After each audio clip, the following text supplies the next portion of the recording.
Buenos días, buenas tardes, buenas noches, de acuerdo al lugar en el cual nos estén escuchando.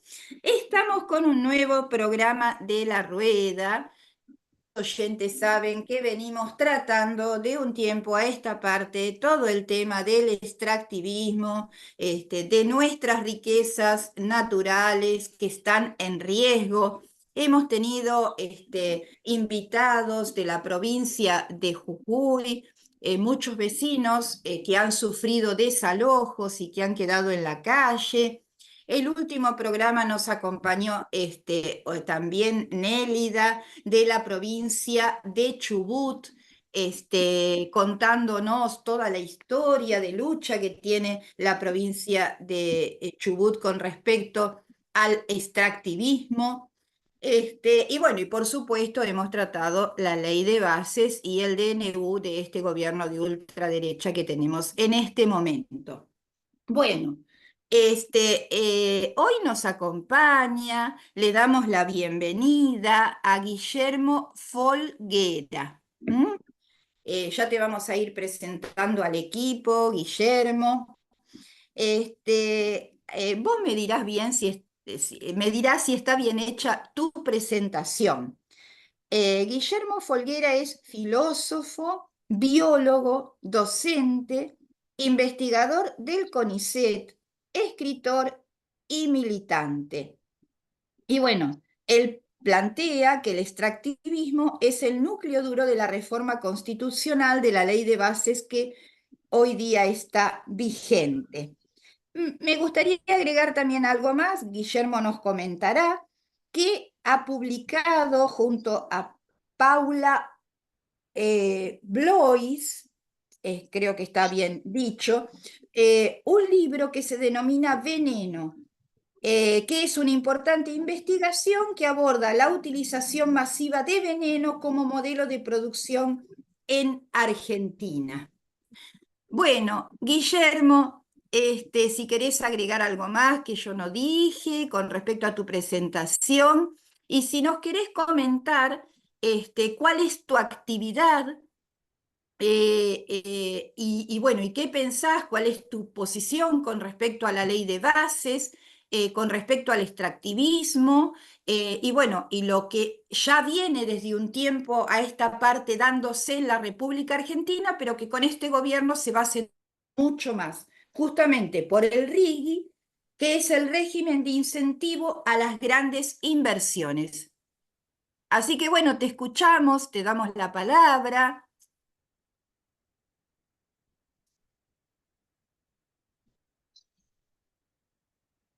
A ver, sí, sí.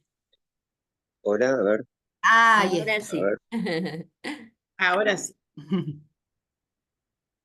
Tenemos poquita señal. No sé si es Guillermo.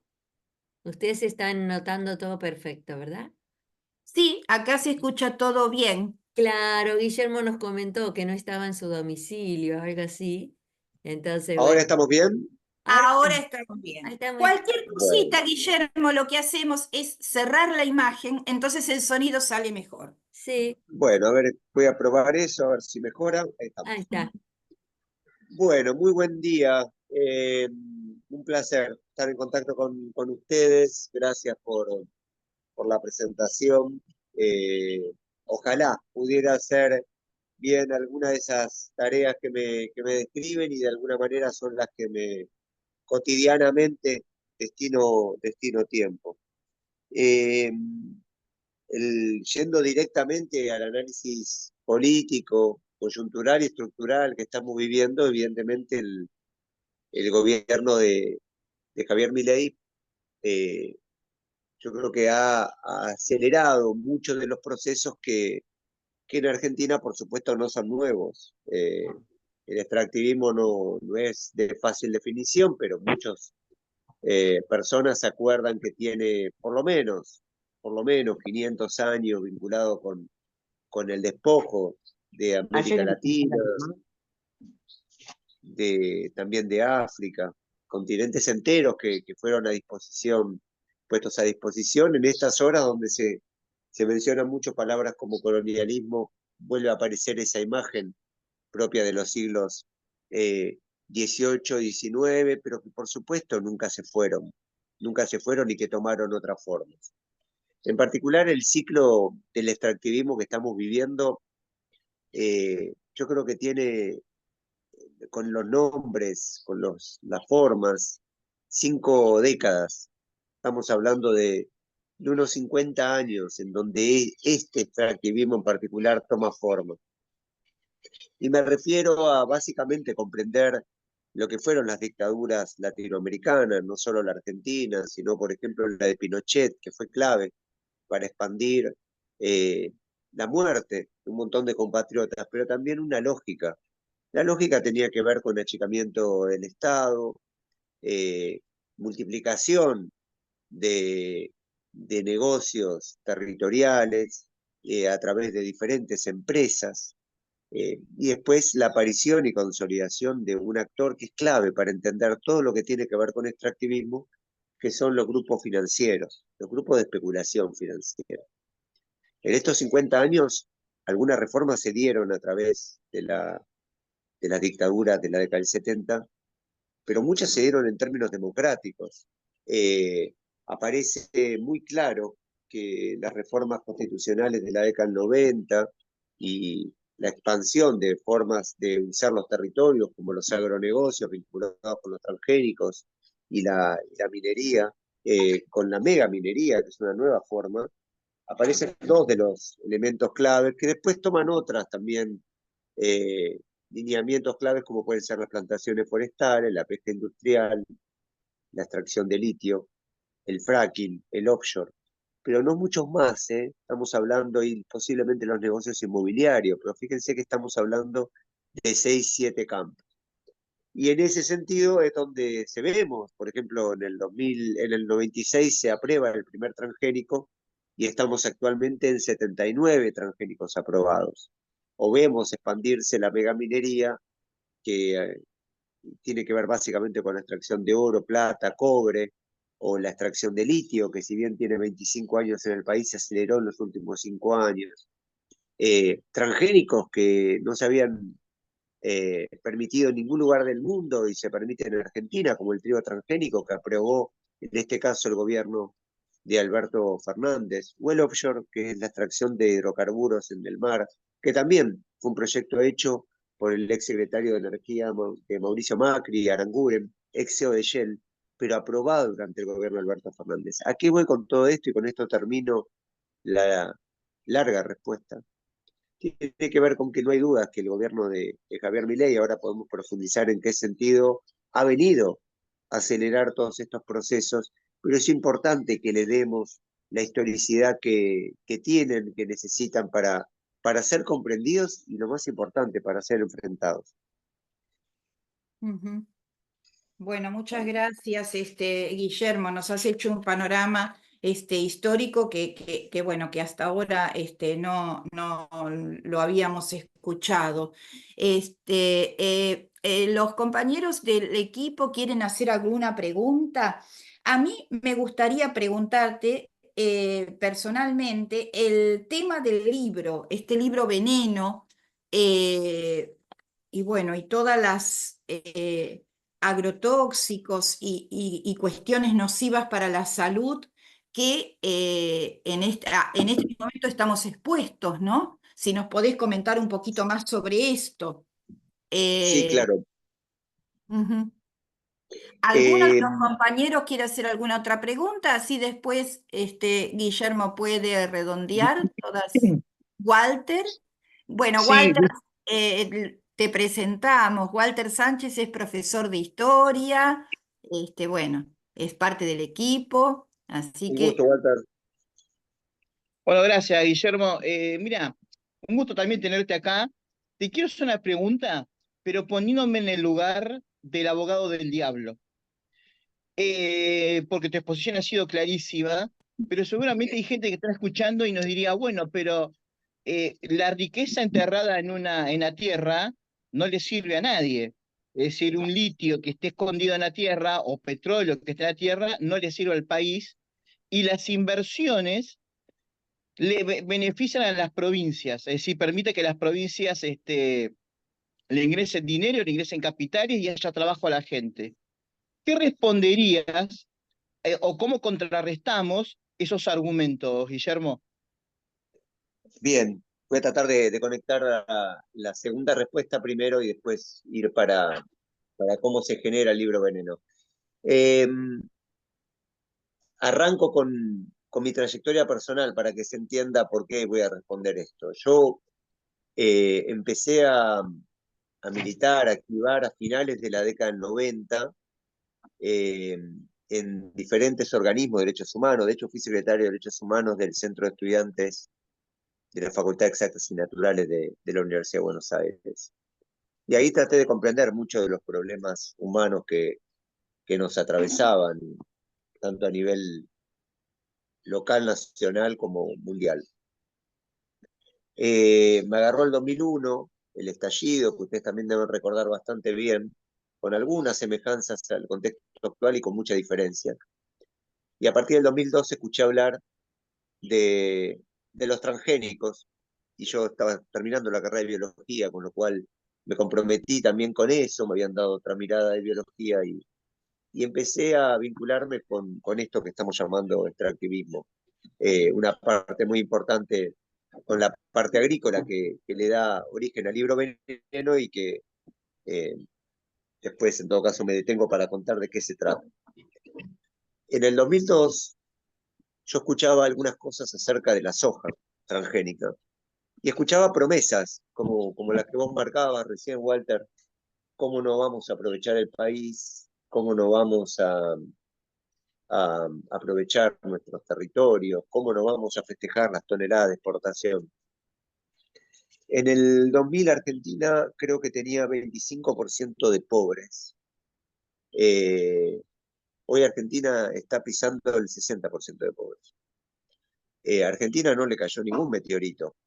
Por supuesto que podemos sacudir y mencionar otros factores que fueron fundamentales y que de hecho tienen mucho que ver con esto, como endeudamientos con, con el Fondo Monetario, la multiplicación de, yo creo que diferentes tipos de dirigentes que le han hecho muchísimo daño al país, sin que eso signifique cuestionar a la política como un todo, pero creo que necesitamos también pensar en una dirigencia que realmente defienda los intereses de las comunidades y los territorios.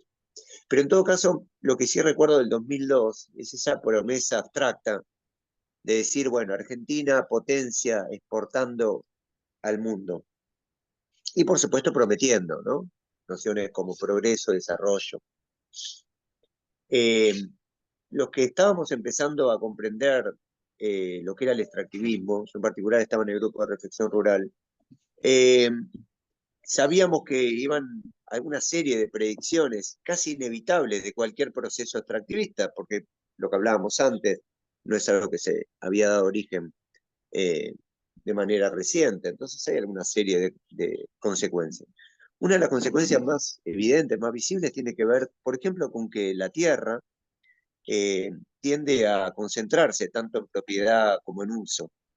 Eh, También que ocurren procesos de expulsión de campesinos y de poblados y pérdida de bienes comunes como agua o minerales.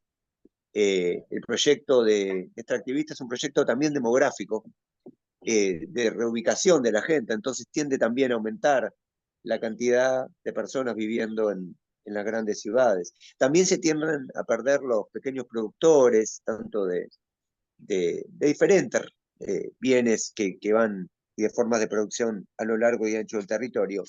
Y un poco para resumir, Walter, en función de lo que planteabas, tiende a aumentar la desigualdad social. Eh, es casi una consecuencia esperada y esperable.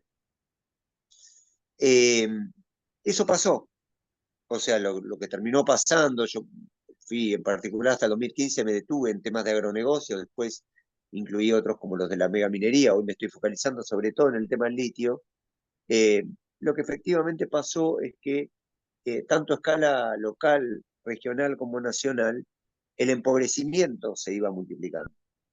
Y entonces, ahí vuelvo a tu pregunta, ¿qué le respondería a alguien que señale eso? Que se tome un micro y que vaya allá, que no me crea. Entonces, que vaya, por ejemplo, ¿a qué le pasó a Hachal en San Juan con la megaminería? ¿Qué le pasó a Andalgalá en Catamarca con la megaminería? ¿O qué le está pasando a Fiambalá con la megaminería? Que se fije, uno de los lugares que a mí más me impactó fue Antofagasta de la Sierra, que está arriba de 3.000 metros sobre el nivel del mar en Catamarca. Antofagasta de la Sierra no tiene gas para la escuela. Los policías te piden documento en una plaza de un pueblo. La anterior vez que fui, el pasto de la plaza tenía 1 metro de altura y los pibes no jugaban en ese lugar. Tienen paneles solares donados por la empresa en el lugar donde se extrae hace más tiempo litio, paneles solares que usan baterías de litio, pero no funcionan. ¿Saben por qué no funcionan? Porque la municipalidad no tiene plata para comprar las baterías de litio. Esto no es un cuento. Por eso que yo lo primero que diría, y también el modo en el cual yo aprendí, fue viajando, comprendiendo. Y a veces no hay que ir muy lejos, digo, ¿no? Para comprender lo que significa toda la industria del petróleo, digo, podemos ir a Comodoro Rivadavia, podemos ir a Neuquén y a Allen con el fracking, pero también podemos ir a Dock Sud y comprender gran parte, o a Bahía Blanca, y comprender gran parte de lo que significa en provincia de Buenos Aires, toda la industria del petróleo. Las promesas vinculadas con el extractivismo nunca llegaron, porque nunca llegan. No hay manera de creer que el trigo transgénico va a redundar en un bienestar nacional. Del mismo modo que no hay forma que los 19 derrames de la Barrigol van a redundar en un beneficio para San Juan. De la misma manera que la extracción de litio no contempla el bienestar. Y uno puede decir, bueno, pero entonces, ¿por qué se hace? ¿Qué es lo que lleva a que entonces se haga algo que tiene que ver con el despojo? Yo creo que una mezcla de factores. Yo creo que por un lado, realmente, insisto, acá hay un problema dirigencial muy serio. Creo que tenemos dirigentes que hay una parte que no comprenden de cómo en nuestro territorio. Después creo que hay ciertos intereses privados que terminan eh, primando. Y después creo, y esto lo digo de manera genuina, junto con egoísmos, individualismo, y con haber dicho que necesitamos una dirigencia que realmente piense en términos estructurales, que tenemos una dirigencia que no puede pensar más allá de año, año y medio, que no tiene un proyecto a mediano y largo plazo. En mi experiencia prácticamente hay excepciones, pero prácticamente en todos los dirigentes y los funcionarios que traté, que créanme que son muchos, no tenían un proyecto del país a 20 años. ¿Qué es el proyecto de país que tenemos que pensar? Digo, un país no se arma. Creo que la ley bases y el capítulo del RIGI, detestable, y entrega al país, es un proyecto de pensar el país a 30 años. Por eso mi ley se encarga de decir en el RIGI y se encarga de escribir que lo que se firme con el RIGI durante 30 años no se va a poder tocar, porque están pensando el país a 30 años. Están pensando un país que puede caer todavía más abajo, que puede pasar del 60 al 80% de pobres, que puede pasar del 90% que tenemos de personas viviendo en grandes ciudades al 95%, que puede pasar de tener 1 o 2 sequías cada 5 años a tener 4 o 5, que puede seguir perdiendo producciones locales, como hemos perdido en estos 20 años la mitad de la producción de miel, que puede seguir escalando posiciones con el desmonte y la deforestación. En los últimos 20 años estamos entre los 10 países del mundo más desmontados. Estoy marcando como mucho de lo que tenemos ya ha venido y estoy hablando de como mucho de lo que tenemos aún se puede perder. Ujú. Muy claro, Guillermo. A mí una de las cosas que más me preocupan es la desinformación. Bueno, y todos sabemos que los medios acá en Buenos Aires, cómo están manipulados, pasan noticias solamente de la capital y del conurbano bonaerense y toman un tema y lo usan permanentemente para tapar. Pero todas estas lugares que vos mencionás y todas estas empresas que ya están instaladas, la mayoría de la población desconoce esto y desconoce las consecuencias que esto va a traer. Eh, Entonces, bueno, partimos, me parece, por empezar del tema de la desinformación. Y después está el tema de cómo la gente que sí está informada, como la señora Nélida que está en Esquel y que tienen todo el movimiento de no a la mina, se van organizando o se organizan para resistir y cómo está esta resistencia en los distintos lugares. Pareciera ser que en Catamarca y en San Juan esto se impuso con las consecuencias que hoy día tenemos a la vista.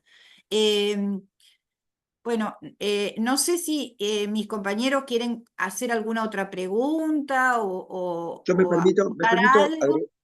Sí. si están de acuerdo, no, lo menciono como ejemplo, porque el rol de de las grandes empresas de comunicación es clave en esto, generando subjetividades, festejando millones de toneladas de exportación, por supuesto. Con el tema de la ley bases también fue muy evidente que las grandes empresas de comunicación tuvieron un rol clave, ocultando, tapando, promocionando. Pero también es importante entender que son empresas que tienen intereses muy fuertes en el asunto. Digo, La Nación es clarísimo a qué sectores representa, vinculado con la historia de la aristocracia y el poder concentrado. Pero inclusive, por ejemplo, si yo me detengo en el Grupo Clarín, eh, el responsable de la sección rural del Grupo Clarín es Huergo. Huergo es uno de los grandes accionistas de la empresa Bioceres. Quizás les suena, quizás no. Bioceres es una empresa que se generó hace 25 años, hace muy poco, con DNI argentino, que tiene atrás a tres grandes actores. Uno es Huergo, insisto, del Grupo Clarín. Otro es el conocido Grobocopatel, el famoso rey de la soja.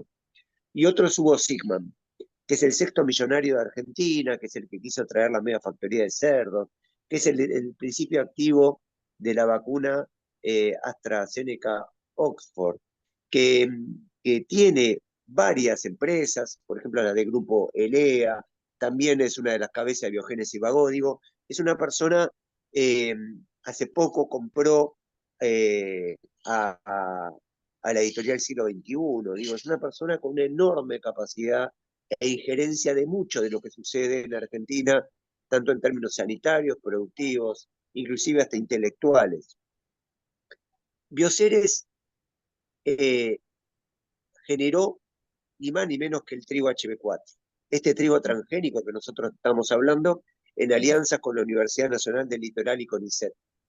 ¿Por qué digo todo esto que parece sacado de contexto? Porque Clarín es dueño del trigo argentino. Entonces, ¿qué voy a esperar? ¿Qué voy a tener si no es una corresponsabilidad y un intento de Clarín por motorizar esto si tiene intereses explícitos?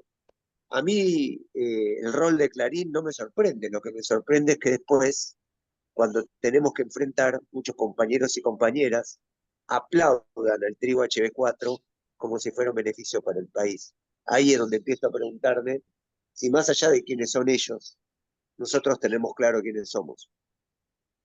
Claro, claro, tal cual, tal cual.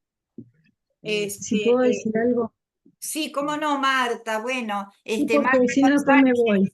sí, es psicóloga y bueno, ha trabajado en educación y ha trabajado en salitas en Boulogne, en el Bajo Boulogne, cerca de la población más vulnerable.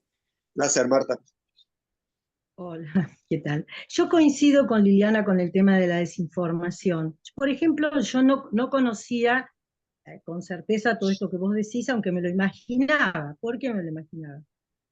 Hace un tiempo me llegó una información de que en Chile han dado como terrenos o han alquilado, no sé, para cultivar palta a una empresa que no me acuerdo bien si es alemana o holandesa, creo que es alemana. Esta empresa lo que ha hecho para cultivar la palta y venderla y cortarla mañana, ha creado o ha hecho unos máquinas como para extraer de los ríos el agua. O sea, que ellos sacaban el agua de los ríos para regar sus plantaciones de palta. Con eso lograron que la población se quedara sin agua en los ríos, porque ellos la sacaban, Entonces se destruyeron las poblaciones que cultivaban palta para la zona, que la vendían y que vivían de eso.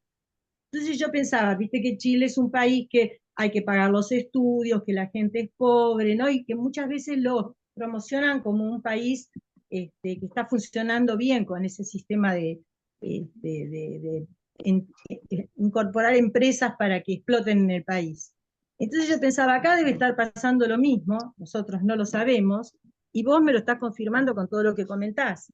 Y Lili dice lo de la información, y es verdad. Ahora, la información, solamente uno espera, está bien que Clarín es un monopolio, pero ¿cómo se puede hacer para que esta información se difunda más, como estamos haciendo nosotros, ¿no? A un nivel más sencillo, pero más cercano a la población, que es la que vota después. Sí, ¿No? bien. Eso quería decir. Claro, ¿no? Y es importantísimo. Arranco con el modelo chileno y llego a la parte informacional, si quieren, para cerrar el intercambio.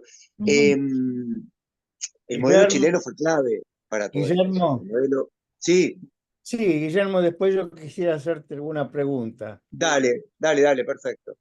El modelo chileno fue clave para esto. Fue fundamental cuando se genera el golpe de Pinochet. Yo, de hecho, viví 2 años en Chile, mi hija mayor es chilena y mis hermanos son chilenos, así que estoy muy atravesado en mi historia personal con Chile.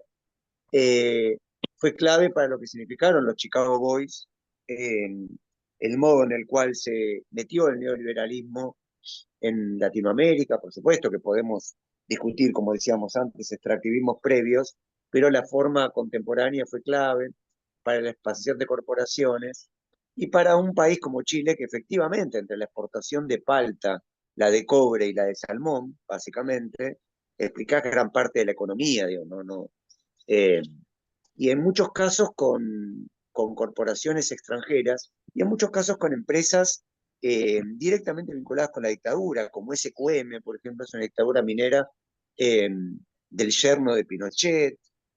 Todo el negocio de las salmoneras ha sido un escándalo que está arrasando una parte importantísima de los fiordos de Chile al sur y que quisieron meter en Tierra del Fuego y que ahora con el tema del RIGI están tratando de avanzar nuevamente, y el despojo del cobre y ahora también del litio, también son ejemplos a nivel mundial de cómo quitar a las empresas. Y efectivamente, toda gran exportación, como puede ser el tema de la palta, miren qué rica la palta, pero toda la parte de exportación evidentemente implica un daño irreversible a las comunidades locales y a los territorios.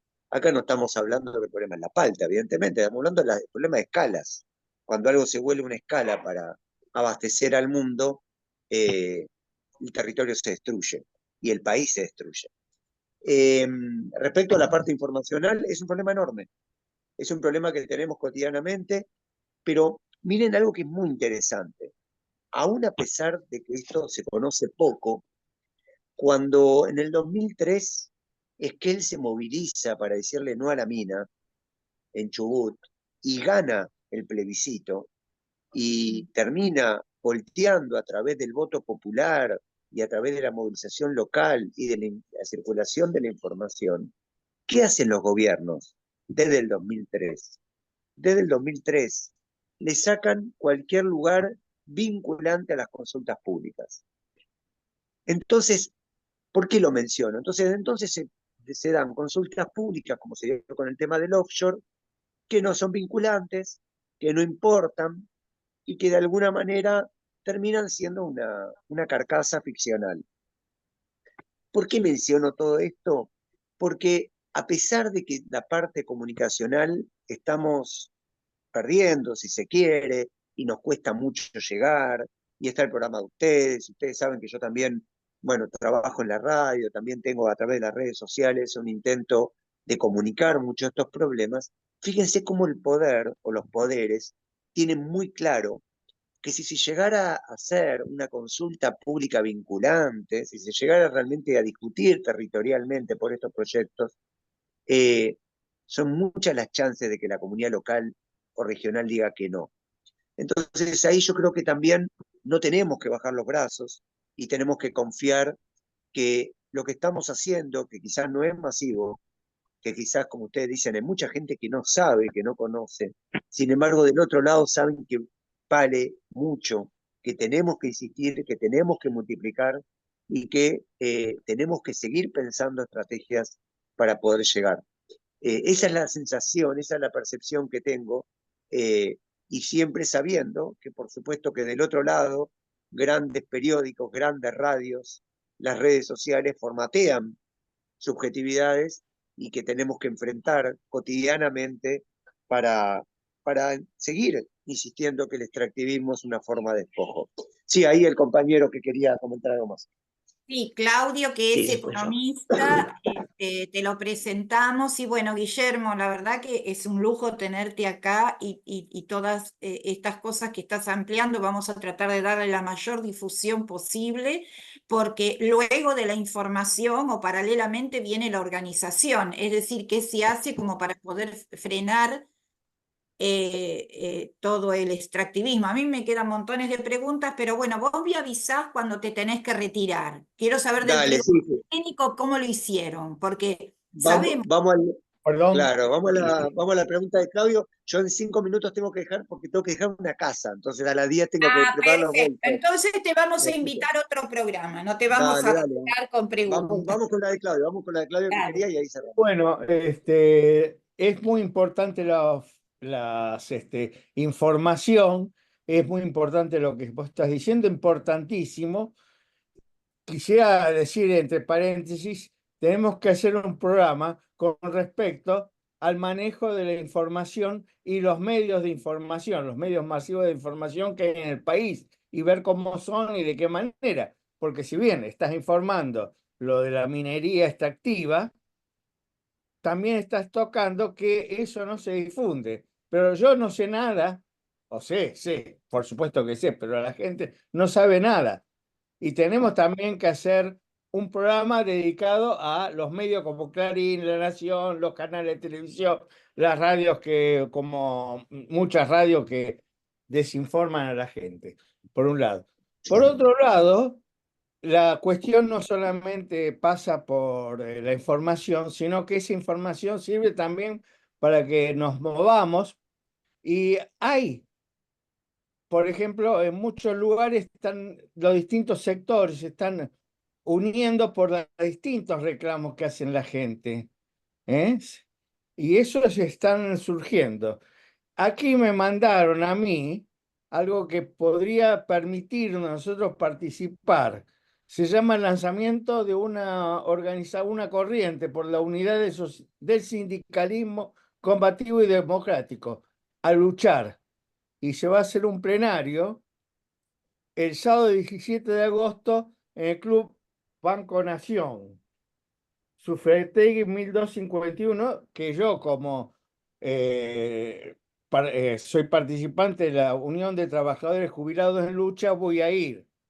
Y ahí van a ir una cantidad enorme de sindicatos y de dirigentes combativos de distintos sindicatos. Va, una cantidad enorme no, una cantidad más o menos. Por ejemplo, de Ferroviario, el Pollo Obrero y la diputada Mónica Schottauer, Mariana Scarola y Jorge Adaro, dirigente de Ademis, Angélica Laguna, dirigente de Aten Neuquén, Pablo Almeida, del Ministerio de Economía, y no sé, y hay una lista de dirigentes sindicales que están combativos, que están en contra de la CGT, y que justamente lo que trata es de que surjan una organización que permita nuclear para empezar a ver y coordinar las luchas que se están dando, porque la gente no solamente tiene el problema del extractivismo, sino que se quiere decir, estamos mal, estamos con hambre.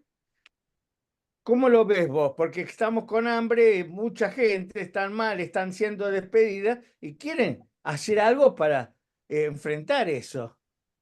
Los salarios son bajos, 60%, casi 60% de la población en la pobreza, y encima están haciendo un saqueo del país, las grandes empresas minera y de todo tipo, la exportadora y los ojeros, etcétera. Entonces, Guillermo, ¿qué te parece? ¿Cómo ves vos la forma de que podemos organizarnos y que podemos salir a luchar contra todo esto? Bien, la ley base es una buena síntesis de lo que significa un proyecto de este estilo, que tiene, yo creo que básicamente tres patas. Tiene el achicamiento del Estado a su mínima expresión, como hablamos del modelo chileno, que el Estado solo sea garante del movimiento de capitales y obviamente que tenga fuerza represiva para que Exacto. gendarmería y policía garantice el beneficio de pocos.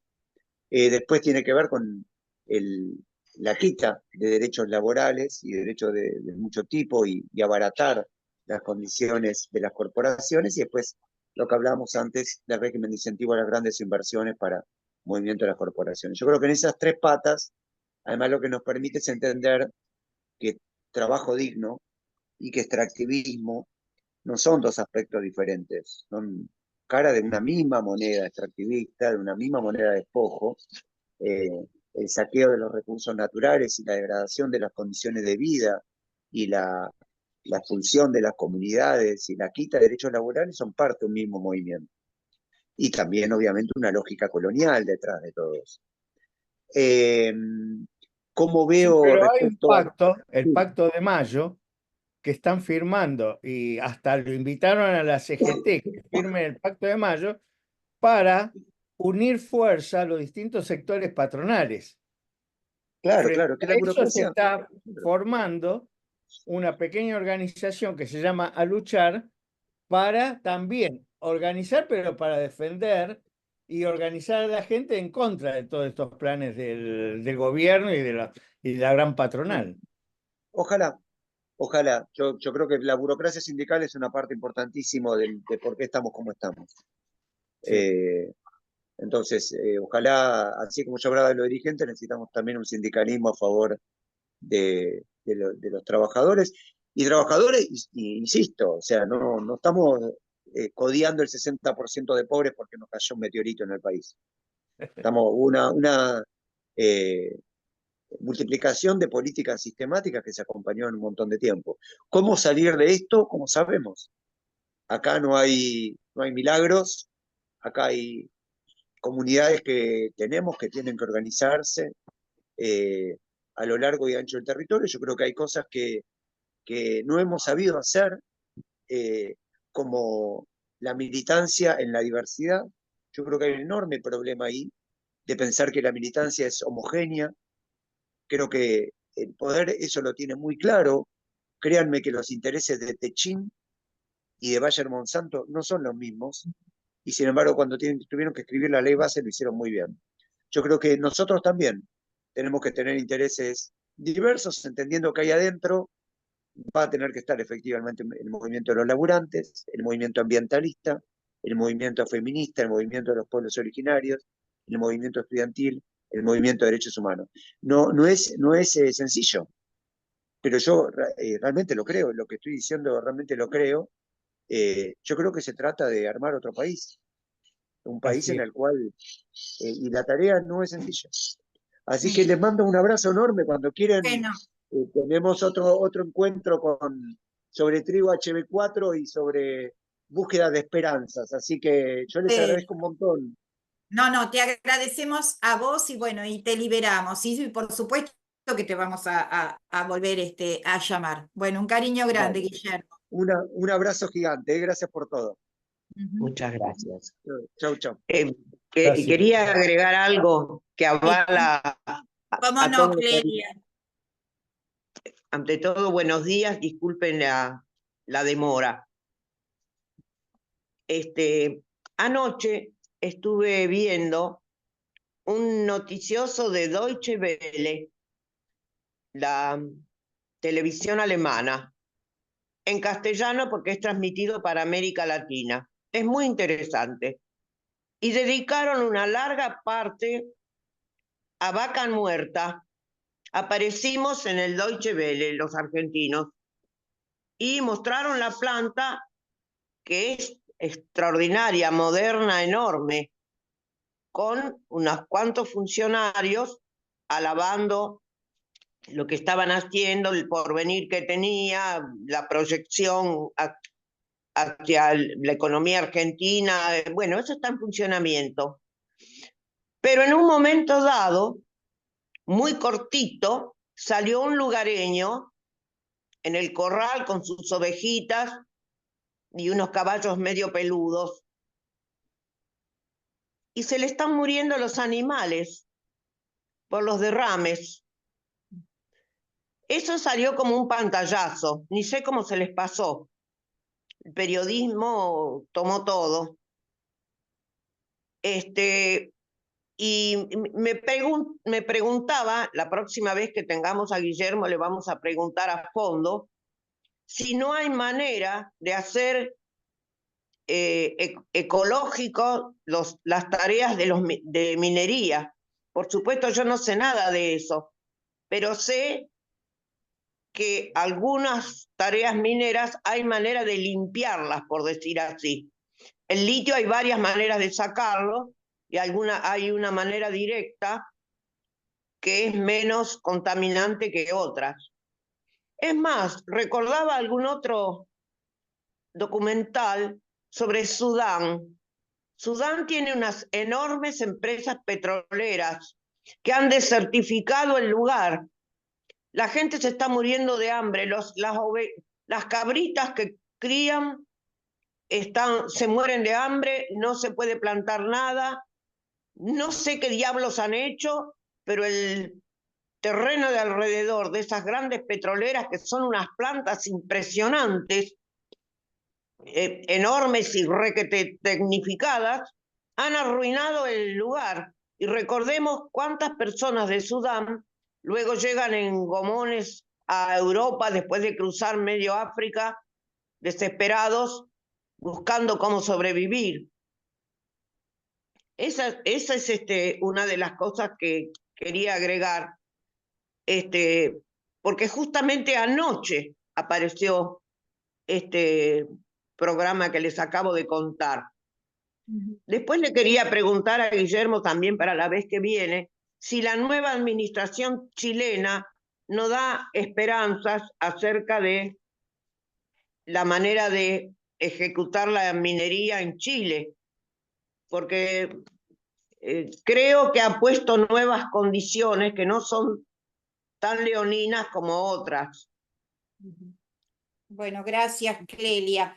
Tenemos que recordar que esta empresa, la empresa Mecorot, que está gestionando el agua en aproximadamente 16 provincias, con los riesgos que esto trae, es una empresa israelí, y escuché que tienen intención en la Cava, en la Ciudad Autónoma de Buenos Aires, de que también entre esta empresa para gestionar el agua. Y otra cuestión que también fue mencionada en el programa anterior, lo recordamos, es el ataque con los despidos al INTA, la parte de agricultura familiar. Es la agricultura que es pequeña, en pequeña cantidad, que trata de no usar agrotóxicos, sino de que ser de forma natural la pequeña producción y que asesora a un montón de gente. Yo personalmente llamé para ver cómo hacer con mi peral, que se me caían las peras todos los años, y muy amablemente y en forma gratuita, un ingeniero agrónomo que tal vez ya no esté, me asesoró sobre cuál era el proceso para los bichitos que lastiman a las peras, viven abajo de la tierra. Entonces, no es cuestión de comprar venenitos y cosas para hacer, sino que lo que hay que hacer es enterrar en un pozo todas esas peritas, dar vuelta a la tierra durante el invierno para que el ciclo circular de las bichitos se quiebre y luego poder, digamos, tener una cosecha. Bueno, todo ese sector está siendo desmantelado y queda el INTA. El INTA que asesora al agronegocio y que ha prohibido una serie en sus publicaciones de palabras como agricultura ecológica, biodiversidad. Directamente prohibió que se usaran una serie de palabras en sus publicaciones y en las redes sociales. Es decir, que era el sector del INTA que es para el agronegocio, y la agricultura familiar ha sido atacada por este gobierno ya. Esto fue información de la semana pasada, ¿no? Bueno, no sé, Walter, si vamos a tener Mariela del INTI, que es el Instituto Nacional de Tecnología Industrial, porque tenemos acá el INTI y tenemos el INTA, que es el Instituto Nacional de Tecnología Agropecuaria, ¿no? Que nos acompañe y nos cuente un poquito cuál es la situación de los despidos y qué es lo que están haciendo ellos. Te pregunto. Sí, mira, antes de pasar el tema, para ir cerrando y comentar a la gente de que acá en Argentina ha habido muchas luchas emblemáticas en defensa del medio ambiente. La famosa lucha del pueblo de Gualeguaychú con respecto a las papeleras, que tiene ya 14 años de lucha y que ha llevado un gobierno a una crisis enorme, que incluso ha trascendido, digamos, las fronteras nacionales. Después me acuerdo la gran movilización del pueblo de Mendoza por el agua, creo que fue en el 2020 o en el 2021, en plena pandemia, y la rebelión de Jujuy. Es decir, a veces estas luchas triunfan, otras veces, bueno, son derrotadas, pero si es algo que acá se caracteriza, es por un reguero de lucha, bueno, en Catamarca, ¿me entendés? Es decir, se caracteriza por un reguero de luchas que por ahí lo único que faltaría sería una coordinación de todas esas luchas que se manifiestan como aisladas y en realidad son parte del mismo problema. Eso era una pregunta también que le quería hacer a Guillermo y bueno, se la vamos a hacer seguramente en algún momento cuando lo invitemos otra vez al programa. Con respecto a Mariela, la estoy llamando, Lili. Bueno, nos avisás entonces, mientras tanto Dale. continuamos con el tema, porque tenemos mucho para hablar. Estábamos al tanto del trigo transgénico, el HB4, y una de las cosas que yo he podido leer es que este trigo llega a las fábricas de pastas y a las panaderías pequeñas. Por lo tanto, bueno, uno en forma individual está haciendo un esfuerzo de virar a otras harinas que no sean las harinas de trigo. Pero bueno, todo se trata de un esfuerzo individual de las mujeres, de las amas de casa en este sentido.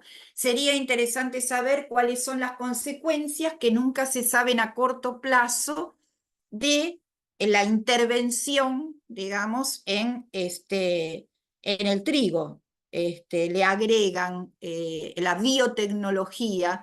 Yo recuerdo hace muchos años, más o menos 30, 40 años, haber asistido en sociales a una reunión donde había gente del exterior y que anunciaban los graves peligros de la biotecnología, con esto de cruzar especies supuestamente para lograr mayores beneficios, mayor resistencia a los agrotóxicos, ¿no? Es una intervención directa en la naturaleza, porque eso ya lo hace la selección natural, pero lleva mucho tiempo.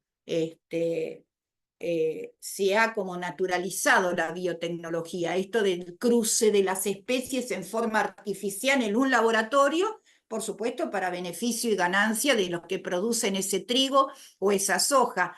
Acá empezamos con la soja transgénica, el algodón transgénico y el maíz transgénico, eso es lo que tenemos. Y ahora se agrega el trigo, que es muy consumido en Argentina, el trigo, por la forma y por los alimentos que nosotros cocinamos en cada una de esas.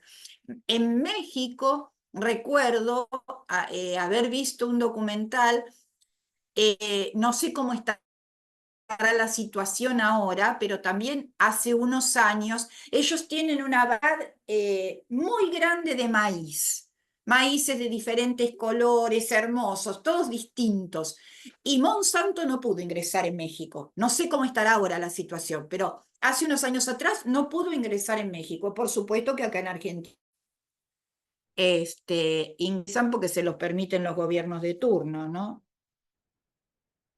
En México no le permitieron que quebraran la biodiversidad del maíz, esa hermosa biodiversidad del maíz que tienen. Habría que ver, eso también le podríamos preguntar, tal vez Guillermo esté al tanto de cuál es la situación actual. Bueno, no sé si tenemos comentarios.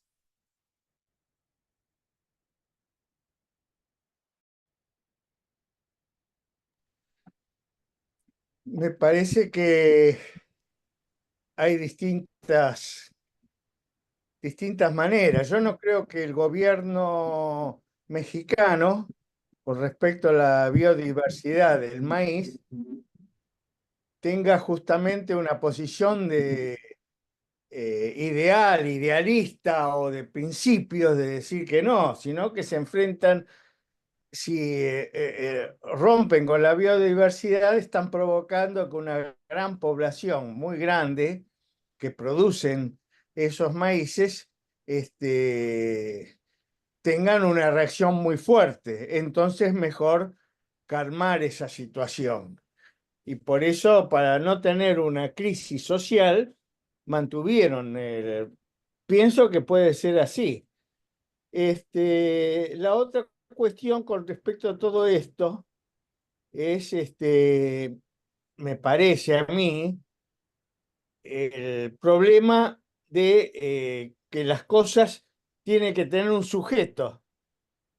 Por ejemplo, si nosotros decimos en tal lugar hay que hacer esto o hay que hacer aquello, tenemos que ver qué sujeto es el que va a hacer eso o aquello. Si no, no lo tenemos. Queda Justamente impersonal. es Cuando queda impersonal. impersonal, ¿quién se toma la responsabilidad? Exacto. Entonces, a mí me parece que una respuesta a eso es que tiene que ser la misma población. Y ahí es el gobierno el que acentuó, el gobierno de Milei, el que acentuó que las decisiones las tienen que tomar los empresarios a partir de la propiedad de de las grandes empresas. Entonces, el primer punto que tuvieron en el Pacto de Mayo, el primer punto es que la inviolabilidad de la propiedad privada. Entonces, la propuesta que tendríamos que hacer es decir, todas grandes empresas tienen que ser propiedad de la comunidad y no de un grupo pequeño de grandes millonarios, sino del conjunto de la comunidad que está en donde se instala esa gran empresa. Bueno, casi nada. Y eliminar la propiedad privada de las grandes empresas. Que si está, por ejemplo, esa gran instalación petrolera de fracking, bueno, en vez de estar una persona diciendo hagan lo que quieran o hacemos lo que queremos y envenenamos a todo el mundo, pero saca una gran ganancia, que la comunidad que está allá decida cómo y de qué manera extraer el petróleo y se haga cargo de la empresa y sacársela de las manos de... O que sea 50% y 50% del Estado. O sea, ¿no me escuchás? No, el Estado o la comunidad tiene que reservarse no el 50, por lo menos el 51, que eso es lo que ahora se plantea en Chile.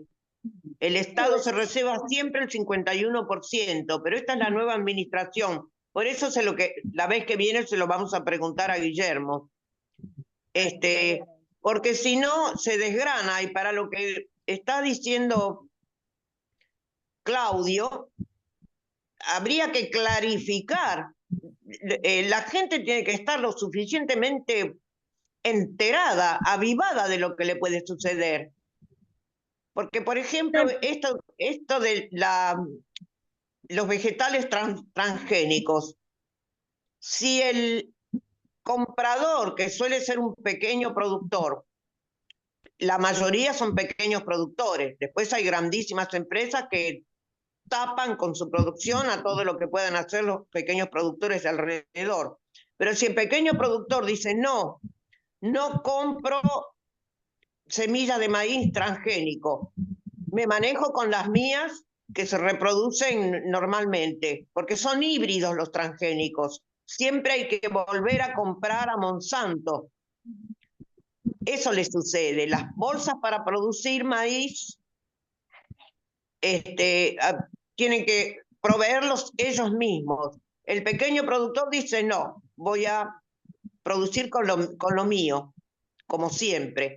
Bueno, luego no te compramos lo que produzcas. De manera que tiene que caer en brazos nuevamente de Monsanto, porque si no se muere de hambre. Para que no suceda eso, debería estar la gente unida, porque si no es un solo pequeño productor, si no son todos, Monsanto no podría hacer eso. Ahora, eso de que sean todos, ¿cómo se logra? ¿Quién le pone el cascabel al gato, como dicen? Esta es la cuestión, el cómo hacerlo. ¿Cómo? Como decís vos, Clelia, se adueñaron de las semillas, porque bueno, es muy Se fácil. adueñaron de la semilla, claro. Planta, uno guarda las semillas desde la época del inicio de la agricultura, hace 4.000 años atrás, y quedan para la próxima temporada, pero el paso Claro. es adueñarse de las semillas. Eso ya pasó. Ahora está el tema del agua, ahora vienen por el agua, ¿no? Se adueñaron de las semillas. Ese es el proceso que en México se les dificultó. No tengo los detalles, pero bueno, podríamos averiguarlos. El que se adueñen de las semillas, ¿no? Sí, hablo con Así, conocimiento de causa directo, porque por haber hablado con un productor de Entre Ríos, ujú. Sí, que le sucedió eso y bueno, cayó de nuevo a las manos de Monsanto. claro. Sí, sí. Bueno, no sé si queremos agregar algo más. La compañera del INTI no va a poder acompañarnos, así que bueno, vamos a ir cerrando con este tema y nos quedamos con el tema del extractivismo y todo lo que Guillermo nos fue contando. ¿Algún otro comentario? Sí, si quieren, Liliana, si les parece bien en este momento, por ahí habría que dejarlo para cuando volvamos a entrevistarlo a Guillermo. Yo tengo los datos, espero que sean veraces, del artículo de Fornelli acerca de las condiciones o de algunas de las condiciones que los demás países latinoamericanos le ponen a las mineras extractivistas. La Argentina es la que menos pone.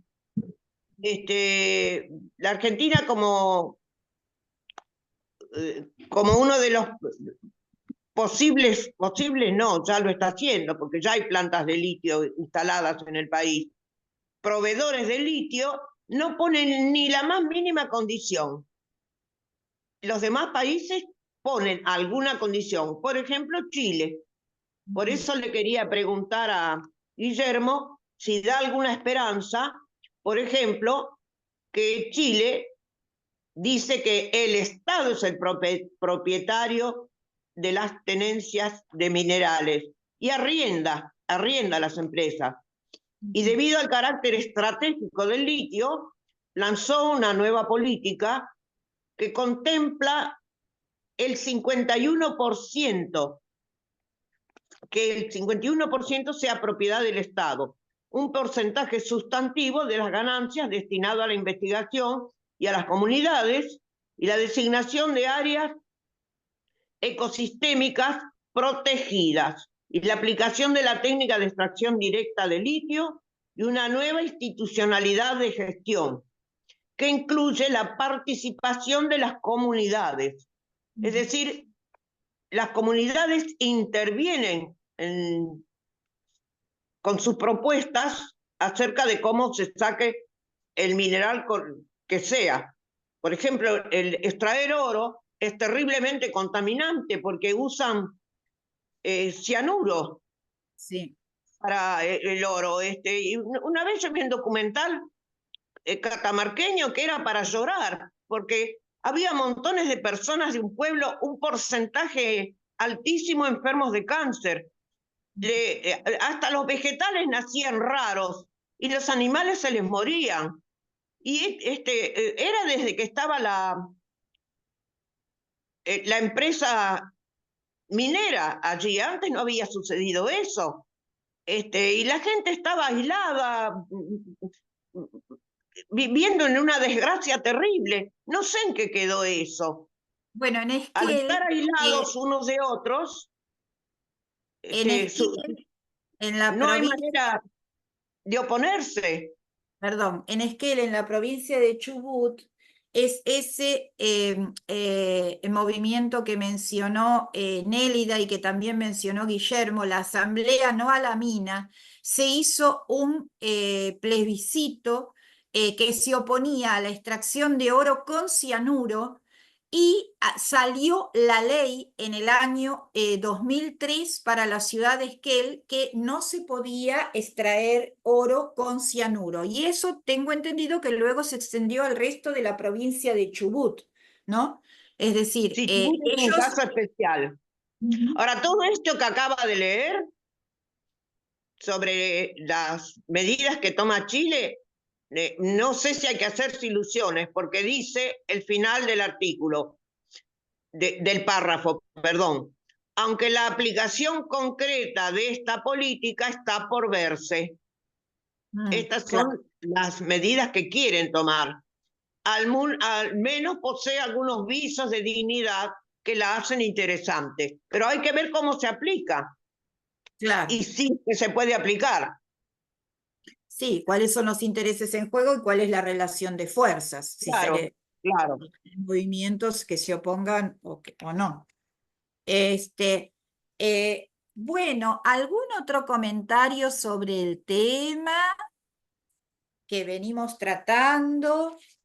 A mí me pareció muy importante todo esto que Walter nos... levantando la mano, Lili, Walter. Ah, bueno, ya te doy la palabra, Walter, que cuando tratan de engañar a la gente diciendo que estas empresas van a traer trabajo y mejorar a la región, en realidad lo que efectivamente sucedió por ejemplos anteriores ya probado es que la tierra tiende a concentrarse, que hay una reubicación de la gente que se tiene que ir a las grandes ciudades porque es expulsada de sus lugares y pierde sus fuentes de subsistencia, que se pierden los recursos, que se pierden a los pequeños productores por la concentración de la tierra y que en definitiva aumenta la desigualdad social.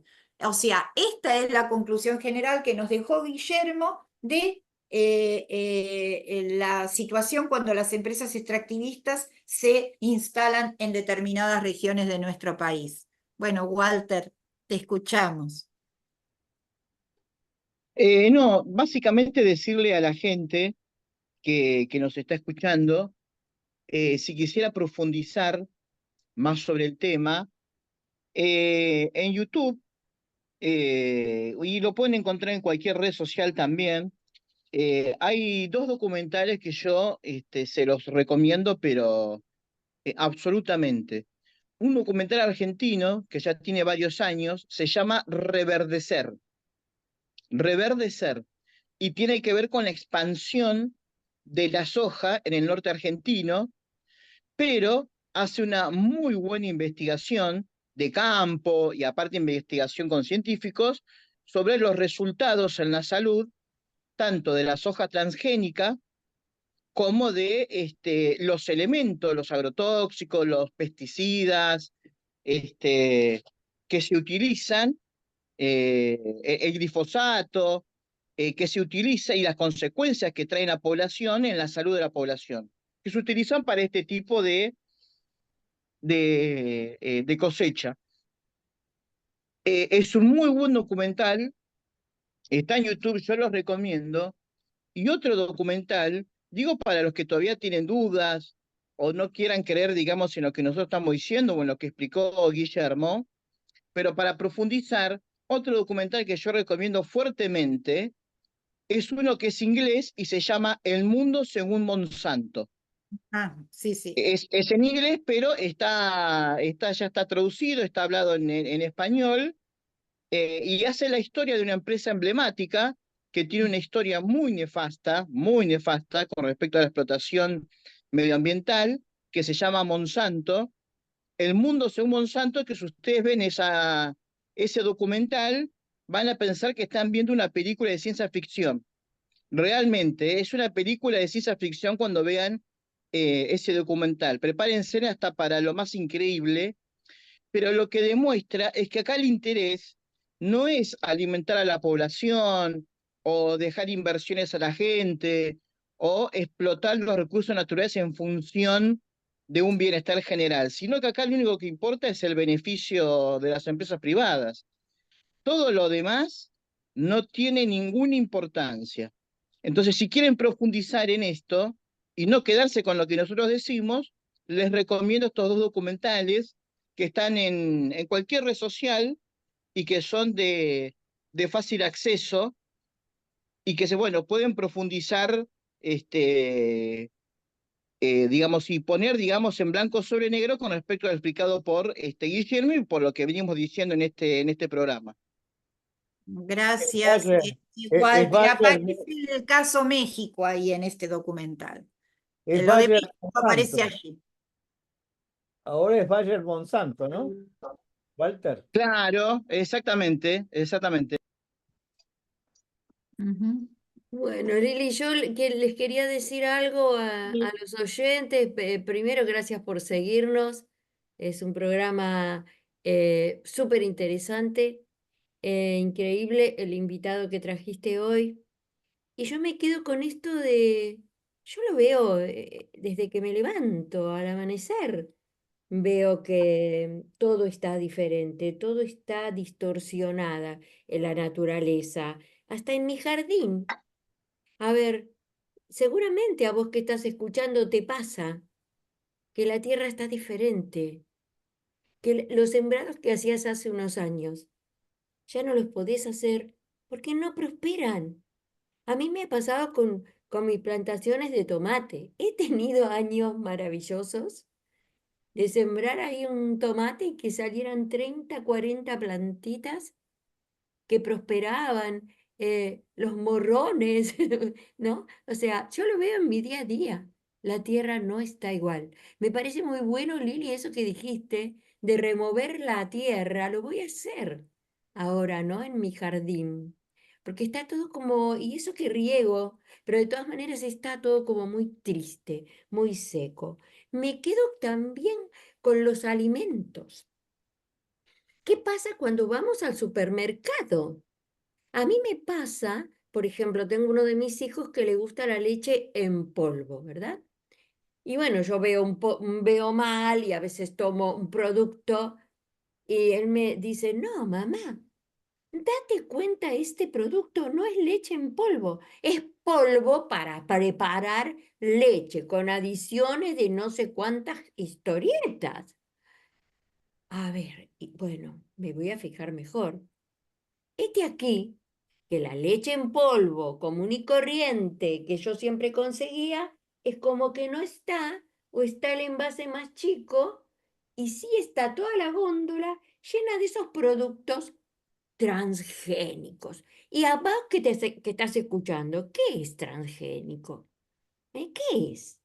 Que modifican el principio del producto, ya sea vegetal, ya El sea ADN modifican directamente. El ADN.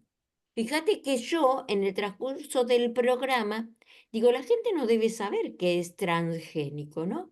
Entonces encontré, por ejemplo, esta foto, ¿no? Así le inyectan, ahí en este caso a los vegetales. Pero encontré otra que, ahora voy a ver si la encuentro por acá, porque me la subí al mail. Porque digo, claro, esto es transgénico. a ver si encuentro la otra foto, que están alterando el genoma, digo por decir así, a ver, acá en un animalito, mira, ahora te lo voy a compartir, espera, perdón, ahora te lo comparto porque, ahí está, ahora vas a ver. Mira, para que entiendas, mira, acá hay un ratoncito, hay una aguja de sujeción, dice. Te muestra el núcleo, te muestra, como dice Lili, el ADN y cómo al inyectarle un producto exógeno, un producto fuera de lo normal de ese ser vivo, logran otro ratón. Dice, ratón transgénico. Y esto es lo que están haciendo con todo lo que comemos, con todo. Ahora, a mí me gustaría, Lili, ya que conseguís encontrar esos invitados tan geniales, traer aquí a alguien que entienda esto, ¿no? Que nos explique bien cómo podemos saber, las personas comunes y corrientes, cuando vamos a comprar un producto, si está alterado, si es el original. Me gustaría eso. La verdad que me voy como muy asustada y esto de la tierra y el extractivismo me asusta muchísimo, ¿no? Y claro, como dicen acá los compañeros, la única manera es organizarse para luchar, parecemos hormiguitas, luchando contra ese Luisa, poderoso. Sí, sí, sí, Glenny. cuando vayas al supermercado, Sí, podés ir con lupa si querés. sí, Tenés que leer la letra chiquitita, chiquitita, y fijarte si dice con sabor a, o por ejemplo te dice hecho a base de chocolate, o que te diga con sabor a chocolate. La diferencia es diametral, porque una cosa es que ¿cuál? tenga el producto, por ejemplo, yo compraba un producto que me parecía sanísimo porque era naranja y era bien caro en jugo de naranja, no de polvito, porque ese hasta es peligroso. Tanto es así que te ponen que no hay que tomar más que 1 litro por día. Entonces, una vez aprendí ahí a leer la letra chica, porque ¿cuánto tenía de naranja? Un 20 y tantos %. El resto era colorante y agua y edulcorante. No Sí, era naranja. es re Entonces, importante esa esto que estamos. ¿Me letrita hay que permiten, leerla siempre. Sí, me permiten una cosita, sí, gente? Walter. Miren, no sé si a ustedes les pasó, pero sí es algo que dejó de bueno la famosa ley de etiquetado de los Sí, alimentos, es que cuando uno va al almacén o va, digamos, ve que todos los productos, absolutamente todos los Sí, productos, sí, tienen 4, 5 o 6 etiquetas negras. Incluso sí. esos productos que uno consideraba sanos, ¿sí? Por ejemplo, yo compraba, porque bueno, en su momento había ido a la nutricionista y me había recomendado unos productos, e incluso aquellos productos que uno consideraba sanos, tenían como 4 o 5 etiquetas. Es decir, ¿qué quiere decir con esto? Que basta con ir al supermercado, gente, para darse cuenta que toda la industria alimentaria es lisa y llanamente basura. Es decir, los que nos dan de comer, incluso los productos de primera calidad, es absolutamente, pero exceso de sodio, es decir, hace todo, no hay un solo producto que no tenga el etiquetado negro, no hay ni uno solo. Miren, a mí me olvidé decir esto también a la audiencia, pero toda la clase política argentina, y podríamos decir latinoamericana, piensa de la misma manera. Es decir, piensa que salir de esta crisis para salir de esta crisis que están sufriendo todos los países latinoamericanos, tiene dos vías. Una vía es atacar los derechos laborales, es decir, precarizar al trabajador, aumentar el nivel de explotación, tirar abajo el salario. Y la segunda pata es la que hemos estado explicando acá, que es la explotación de los recursos naturales, es decir, mejor dicho, la entrega y la destrucción del medio ambiente.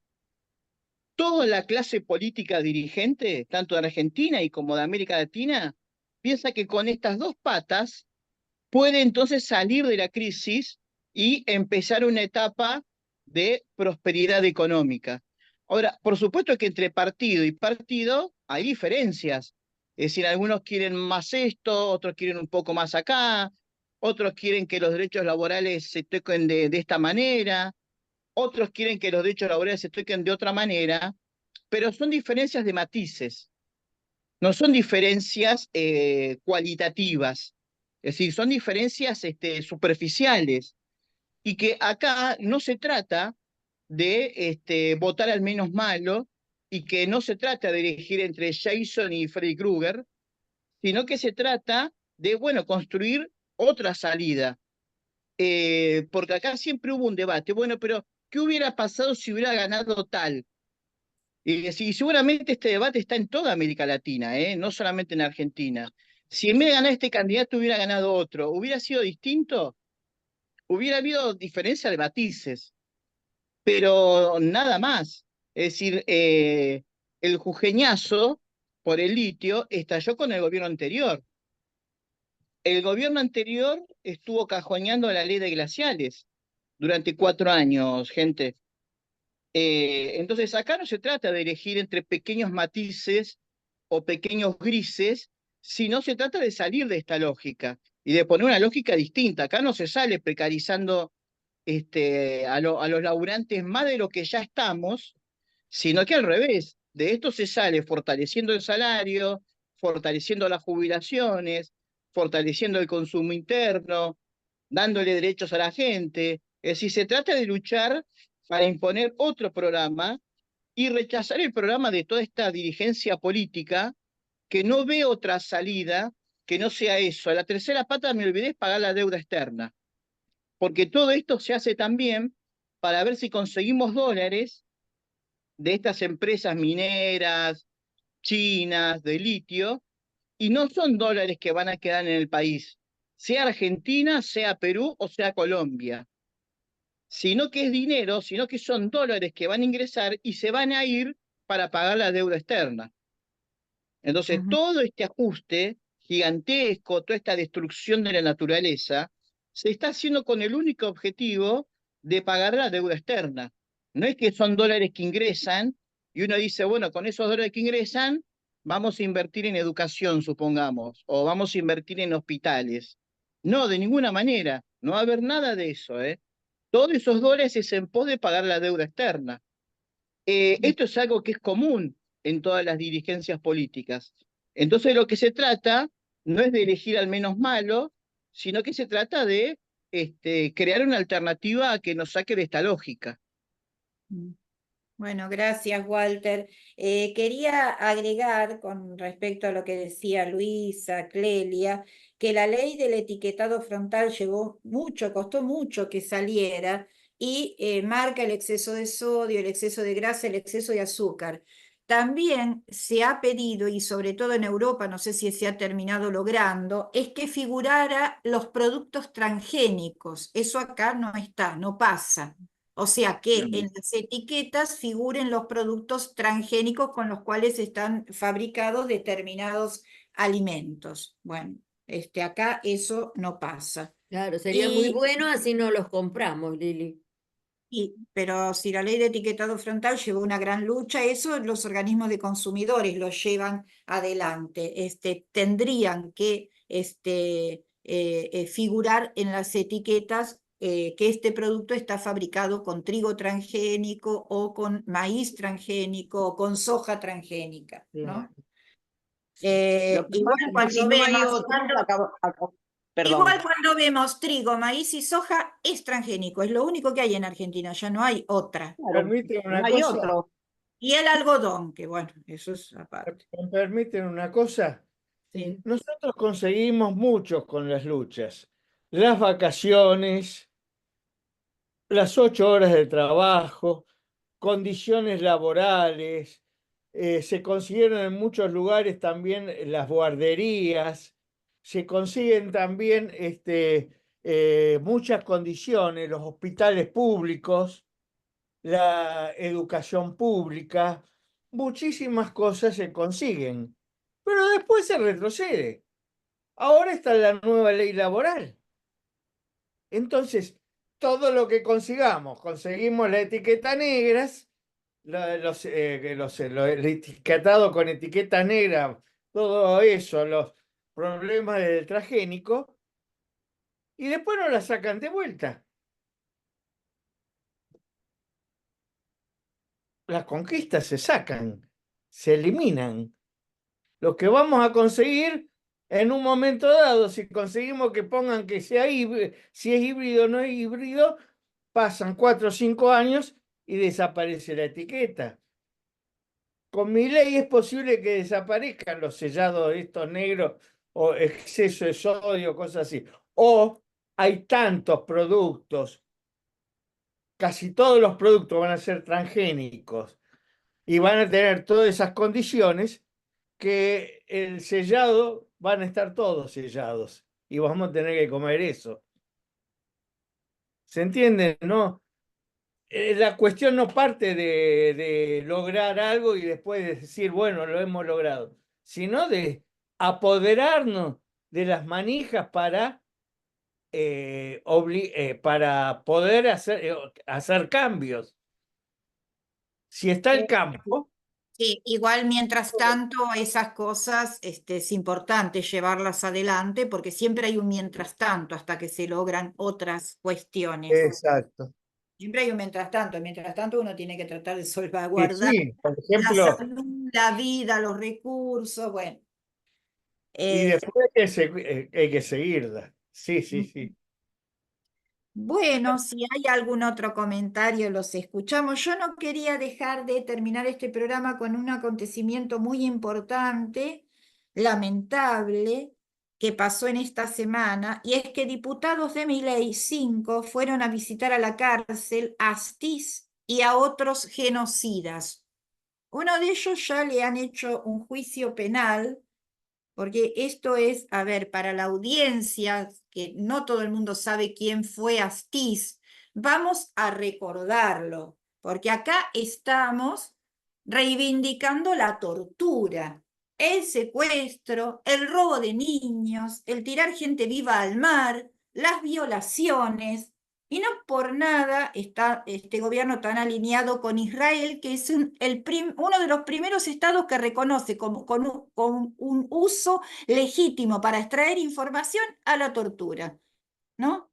Entonces, Alfredo Astiz pertenecía a la Marina, se infiltró en los grupos de las Madres de Plaza de Mayo que se reunían en una iglesia, para buscar a sus hijos en los primeros momentos de la dictadura militar, se hizo pasar por el hermano de una chica desaparecida y marcó a la salida de la iglesia a varias madres de Plaza de Mayo que fueron secuestradas, torturadas, tiradas vivas al mar, que aparecieron sus cadáveres en el Río de la Plata, creo que en las costas uruguayas, que se pudieron identificar por el equipo de antropología forense y que hoy están sus restos en esa iglesia en donde se reunían.